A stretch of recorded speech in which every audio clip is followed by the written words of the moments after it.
If you're a B2B marketer that spent any amount of time researching attribution online, especially on LinkedIn, there's no doubt you've come across the debate between self-reported attribution and multi-touch attribution. In essence, advocates for self-reported attribution claim that you shouldn't spend the time and effort and resources in doing all the data tracking and data transformation that comes with multi-touch attribution, and should instead just go straight to the source and ask your customers where they first heard about you.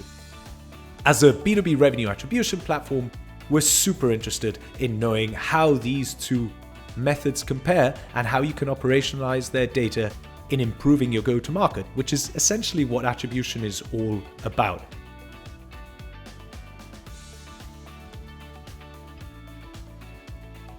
Being the data nerds that we are, we put this to test and ran an experiment. What we did was we added a text field on our demo forms on the website where we invited customers to simply describe where they first encountered Dreamdata. We would run this over 100 demos and compare the results against what our multi-touch attribution platform said for the same journeys. The results were really interesting, right? From those 100 demos, actually only about 70% replied or filled in the field with any detail. We didn't make the field mandatory precisely because we wanted to see how much people engage with self-reported attribution. And then from those 70, only 49 went on to submit valid answers. The rest, those 21, they actually submitted random combinations of texts and numbers, or either 111 or AAA or whatever it is. So we were down to about 49 valid responses. These had a wide array of detail, but on the most part was just single word responses like LinkedIn or Google or one of the review sites.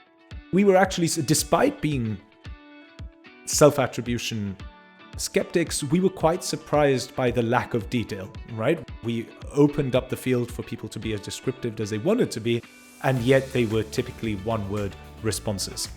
So with those 49 responses in hand, we then tried to categorize them as best as we could so that we could focus on the channels that were most successful in bringing those 49 customers through to demo. But that is about as far as we could get. Yes, we learned that word of mouth and LinkedIn were extremely important to us, but we already kind of knew that. Then we get to the question of granularity, which is pretty important when you're looking to optimize and scale specific parts of your go-to-market. I mean, a response like Google, what does that say about the campaign or the keyword that actually got them to click through? Or what do you know about what content they're actually engaging with on LinkedIn? I mean, these are fundamental aspects which go amiss in the responses we got from the self-reported attribution. We're also relying on memory. I mean, can you remember what it was that you ate for lunch last Tuesday? Probably not. With self-reported attribution, there's a lot hinging on that one response, on that one touch that individual remembers. I mean, it says little about the rest of the account. What if someone else that's involved in the buying journey has also clicked through an ad and has had a conversation behind the scenes? Now, when we compare the self-reported attribution data against the multi-touch attribution data that we've been able to gather using the Dreamdata app, we find that firstly, we've tracked 77 of those 100 demo submits. We find that actually only about 22% of those journeys coincide in terms of what the attributed first touch is, which isn't too bad.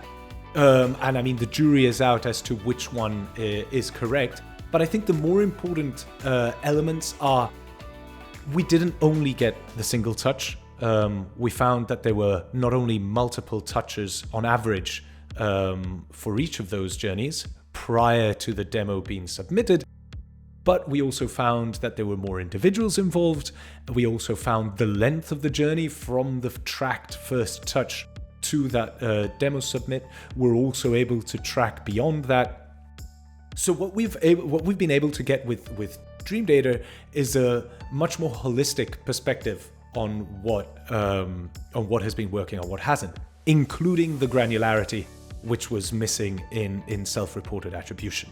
Now, this isn't to completely dismiss self-reported attribution. In fact, there were some insights which are useful, namely the social selling aspect. We know that it's going well, but the self-reported attribution responses actually gave us the data backing, the qualitative data backing to continue doing that and continue pushing dark social as a channel. But we were still able to use our own platform in order to see what specific campaigns were being successful, what other channels were contributing to the journeys and to the conversions, and then eventually further down the line to revenue.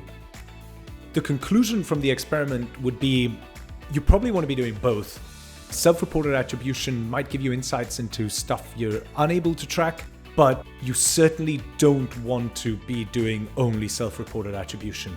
Else you lack granularity, you lack a number of other data inputs such as the length of your customer journeys, the number of touches. You lack precisely the multi-touch element of it, which is also important.